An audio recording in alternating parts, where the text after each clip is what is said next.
Did you guys hear about the woman who she went to get her wisdom teeth removed? Obviously, they put her under, right? Like the anesthesia, putting her to sleep deal. She gets up, procedure went fine, she's medicated, whatever. She goes home, wisdom teeth gone. Well over a month later, she starts to not feel well at all. Like she's sick as hell. She's throwing up. She's just like, what the hell is wrong with me? So she makes a doctor's appointment, goes to the doctor, and she's like, hey, I feel like shit. Like, what's tea? So the doctor runs tests on her. Everything comes back clear except she's pregnant. She's like, okay, no, because I haven't been sexually active in years, and no, that's not, I mean, unless it's the Messiah, no. So the doctor is like, yep, you are, you're about this far along. So when he gives her that information, he figures out you got pregnant around this time, and it's literally the same time that she got her wisdom teeth out. So come to find out, the dentist who performed her wisdom teeth removal graped her and got her pregnant while she was under anesthesia, while she was in the care of him and all of his male dental assistants. Everyone in the room was a man except for her. And to top it all off, she has to carry the baby to term because she's too far along to have an abortion.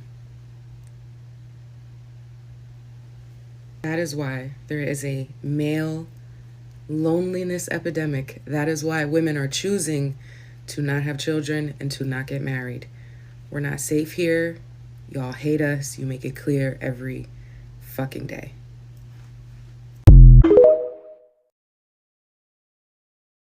This teenager was so obsessed with serial killers that she wanted to become one. She idolized and worshipped serial killers so much that at only 18 years old, she wanted to dedicate her life to becoming the most famous and prolific serial killer in all of history. This is a case from Germany, and due to Germany's strict privacy laws, a lot of information from today's case is actually missing, including the true identity of our killer. So we're just gonna call her Sarah. And Sarah, unlike most killers, actually had a pretty good childhood. She seemingly had really loving, supportive parents. She got good grades, she had a lot of friends, and then everything changed when she became a teenager. And a bit of teenage rebellion is normal. Sarah started dressing in darker clothes, listening to heavier music, skipping school from time to time, but things were much darker than that. At only 16 years old, Sarah spread a rumor about herself at school that she was an S worker, like a lady of the night. And this wasn't true, but Sarah's friends started to realize that Sarah was lying all the time. It seemed like she liked to shock people. She liked attention, even if it was negative attention. And actually really quick, because I just realized I forgot to say this in my intro, I know a lot of you guys have been asking me for more or longer content, especially if all of this goes away. So the second episode of Hot on the Case is out right now, and you can find all the platforms where you can find it on my profile. Now back to the case. It was around this time that Sarah got her first ever boyfriend, a boy named Leon, and the relationship was really intense, and Leon actually ended up breaking up with Sarah because he was scared of her, and for good reason, because as soon as he broke up with her, she started planning how she would kill him.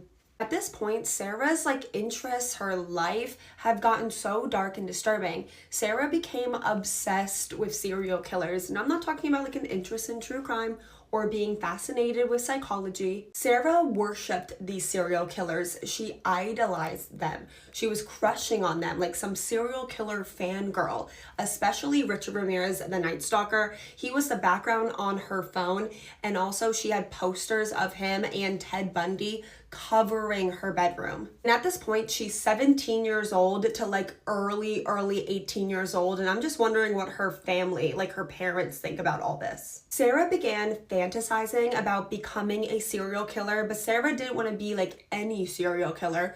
She wanted to be the most famous and prolific of all time. Sarah wanted to have more victims than any other serial killer in history. And she began like Googling how she was going to do that. She literally made a Google search that said, what is the best way to become a serial killer? So clearly she's no evil genius. In April of 2021, she bought a very large 12-inch sharp weapon and then began hunting for her first victims. Sarah signed up for like a bunch of dating apps and sugar baby sites under the username Domina Cherry. Her bio on these dating sites was that she was a teen girl who had never slept with anyone before, but was also into like really rough stuff.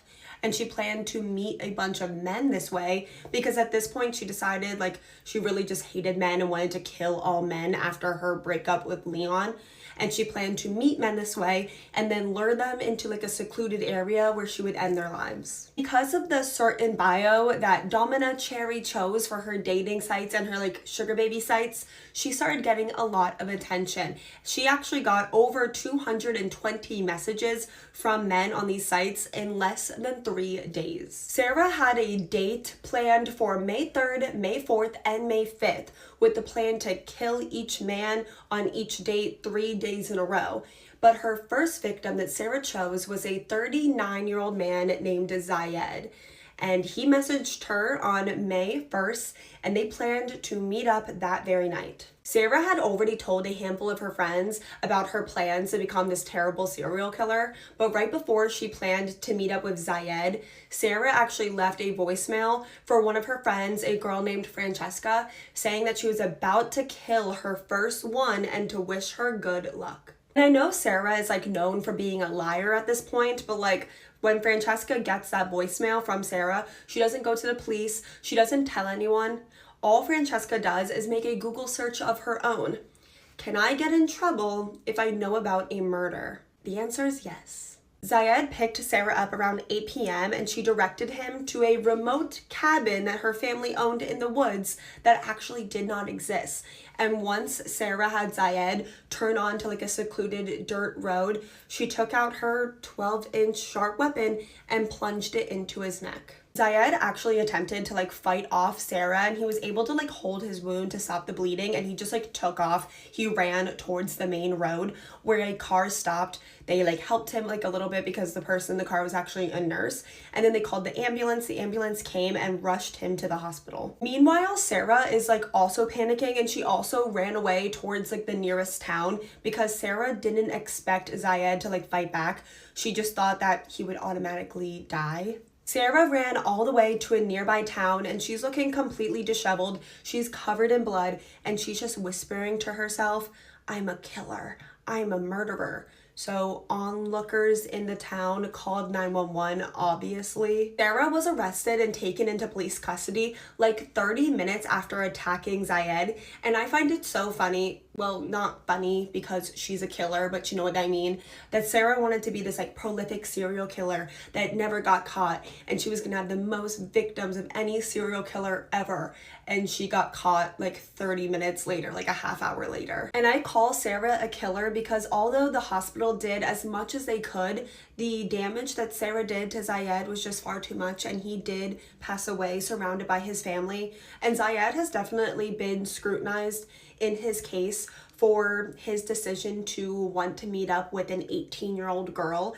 But Zayed's loved ones say that Zayed was a very good man. He was not the type to like look for hookups. And at the time of his death, he was looking for a long-term relationship and to settle down. And Sarah has never shown remorse once, and actually has only ever felt bad for herself because she got caught too early and didn't kill more men. And behind bars, Sarah actually tried to get her mom to kill her ex-boyfriend Leon because that was like her main target all along. Her mom said no, by the way. I don't think I made that clear. Her mom said she would not do that. And due to Sarah's young age, she received no prison time and was actually only sentenced to 12 years in a psychiatric hospital, and she could be released when she's 31 years old, which honestly really terrifies me because I think Sarah is a scary, scary girl.